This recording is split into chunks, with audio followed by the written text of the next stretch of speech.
Now we'll demonstrate the performance of a surge test with partial discharge monitoring. So from the surge screen, we'll want to go and click on the PD icon, and that will turn green, indicating that it's turned on. And we'll see 4 boxes get drawn here in the lower left-hand corner for partial discharge inception voltage,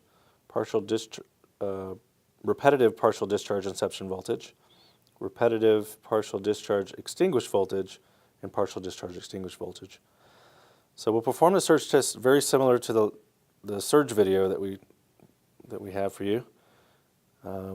We still need to push the push to test button to initiate the test.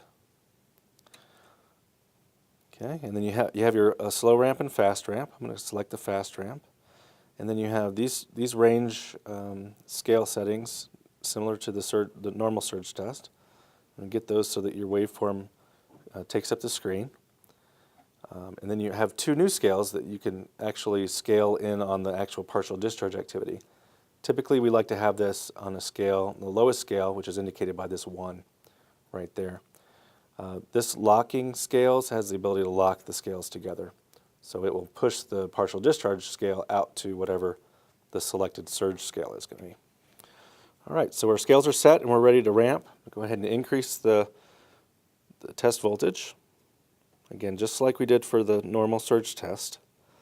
And what we're looking for now, a little bit different, is that partial discharge inception voltage and repetitive partial discharge inception voltage to populate.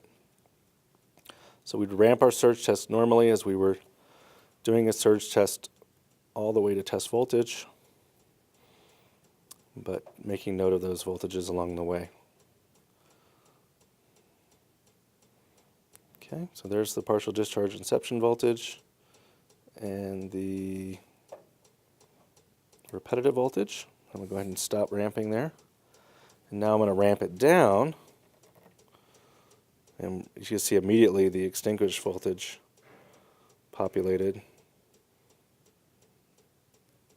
We're going to continue to ramp until that partial discharge extinguished voltage goes completely away and the voltage is at a minimum. And then we can stop the test.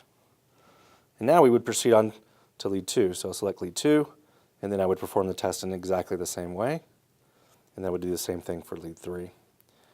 Upon completion of all 3 phases, I want to make sure I click the Save button, and I'll save the data to either the active folder and record, or I could create a new folder and record.